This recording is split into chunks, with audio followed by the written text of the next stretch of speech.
우리 외교 안보 이슈와 관련해서 이제 50일 앞으로 에이펙이 다가왔습니다.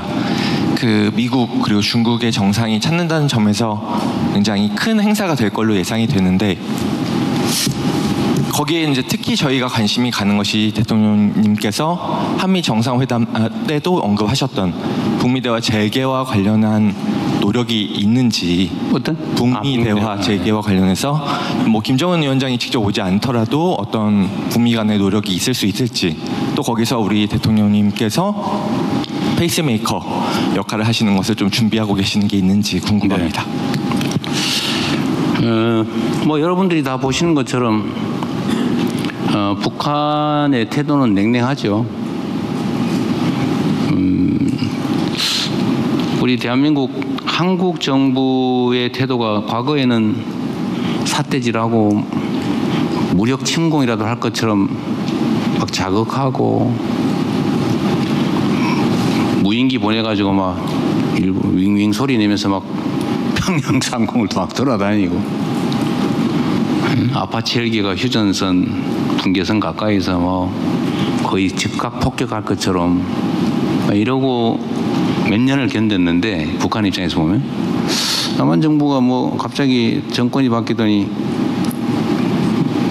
대북 방송도 안 하고 뭐 몇 가지 유화 조치를 한다고 해서 그들이 획 돌아서 가지고 갑자기 환한 표정을 갑자기 활짝 웃는 표정으로 바꿔서 그렇게 할 거라고 기대했다면 바보죠.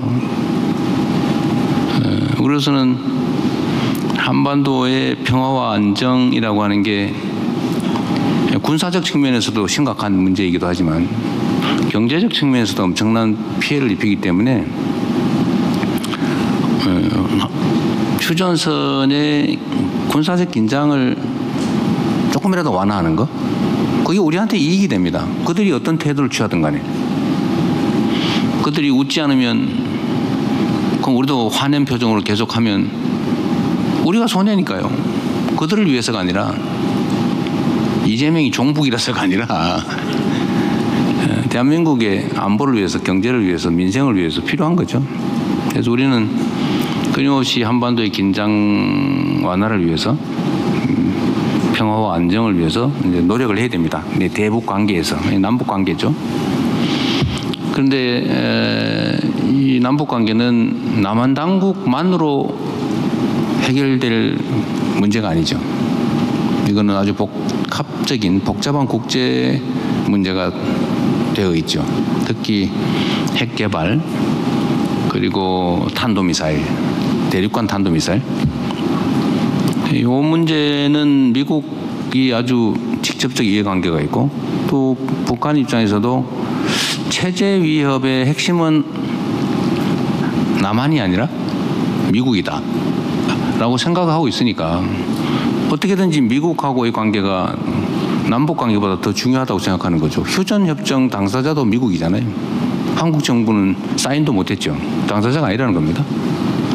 그리고 그들 입장에서 보면 뭐 전시 작전권도 없는 나라가 무슨 뭐 이렇게 생각하겠죠. 그래서 북미 관계가 중요합니다.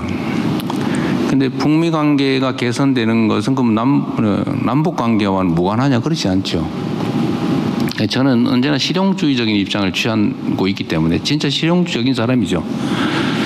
이념과 가치, 또 저 개인의 신념 이런 것보다는 국민들의 삶과 나라의 이 국익이 더 중요하다, 또 현실적이어야 된다라고 생각하니까 어떻게 하면 한반도 평화와 안정에 도움이 되느냐를 끊임없이 생각하죠, 크게.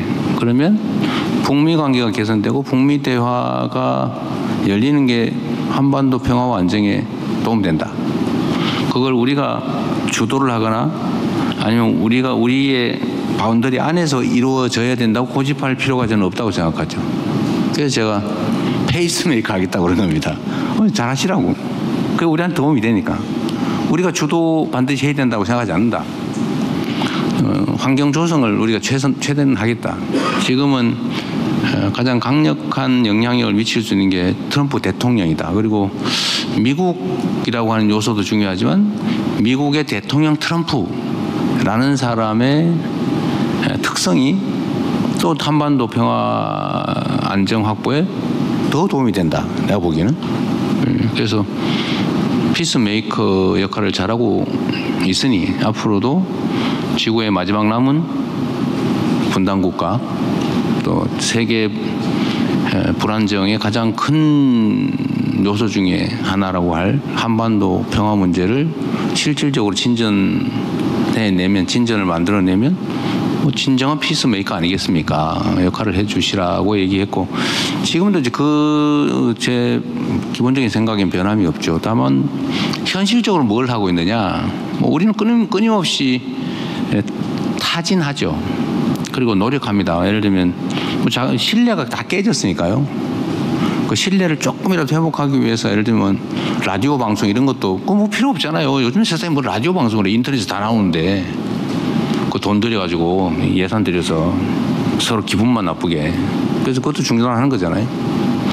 뭐 그거 가지고 저를 막 비난하는 데도 있긴 하던데, 그 뭐 쓸데없이 그런 요즘 세상에 뿌리는 거랑 똑같잖아요. 네? 어쨌든 그것도 하나에 예를 들면 군사적 긴장 완화를 위한, 신뢰 회복을 위한 작은 조치들은 끊임없이 계속합니다. 그다음에 접촉 시도도 하고요. 그런데 그쪽이 아주 뭐 냉담해요. 이번에 국회의장께서 갔는데도 제가 그 표정이나 이런 거 꼭 보고 싶었는데 저는 아직 못 봤어요. 의장께서도 참 노력하셨잖아요. 그게 우리의 현실이죠.